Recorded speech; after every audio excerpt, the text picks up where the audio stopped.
24 heures ont toujours été pour l'innovation.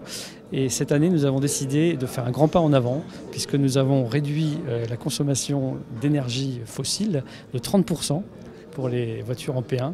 Et ces voitures vont aller aussi vite que l'année dernière. Alors elles vont aller aussi vite en fait en développant des systèmes hybrides, des systèmes de récupération d'énergie. Et tous ces systèmes, nous les verrons bientôt dans nos voitures, qui seront plus sûres et moins consommatrices d'énergie. I think it's a very good thing that was worked out from the manufacturers together with the ACO and FIA. One of the main reasons why we do motorsport is because we want to have a benefit for all our customers, and with these new regulations we are about to develop the hybrid systems, the powerful hybrid systems of the future. Il faut développer une voiture complètement neuve. On va essayer de rouler si vite que les années passées, mais avec à peu près 30% d'énergie de moins. Et ça demande pour des solutions un peu très extrêmes, mais bien orientées pour les futurs et pour les futurs de nos voitures de route. C'est à la fois, je dirais, effrayant, parce que la complexité de cette réglementation est extrême, mais c'est pas ça qu'on veut retenir en fait, c'est extrêmement intéressant.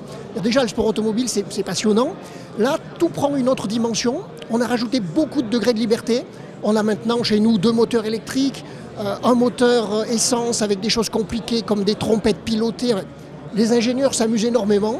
C'est fantastique, je crois qu'on attend tous avec impatience les premiers rendez-vous pour savoir qui s'est trompé, qui s'est pas trompé. We know that we had to develop and we still develop the most complex race car we have ever seen on a racetrack. On a énormément maintenant d'hybrides dans les voitures, de systèmes embarqués. Nous on en a 2, on en a un à l'échappement et un hybride aussi qui est avec des batteries. Et on a un tout petit moteur, on a un 4 cylindres. Nos concurrents ont un très gros moteur avec moins d'hybrides. Donc on a un choix vraiment audacieux. On a sûrement le choix du futur. Maintenant, on n'a pas le choix le plus facile à mettre en œuvre. Donc, en tout cas, il va falloir faire marcher ça pendant 24 heures. Et après, on verra qui a raison, qui a tort à la fin de la course. Il y a une évolution également du pilotage, puisqu'on va devoir réussir à trouver une solution entre performance et consommation. Et donc l'objectif sera vraiment de pouvoir tirer la quintessence de la performance de la voiture, en sachant qu'on a toujours ces 30% d'essence en moins qui sont disponibles. Donc du coup, voilà, il y a un gros travail à ce niveau-là. Le plus grand des messages, c'est de montrer que le sport automobile est quelque chose d'utile à la société. Ce n'est pas uniquement des voitures qui tournent en rond sur un circuit, non, c'est un endroit où des constructeurs viennent tester des solutions pour nos voitures de demain. Je crois que c'est le message principal qu'on voulait faire passer avec ce nouveau règlement.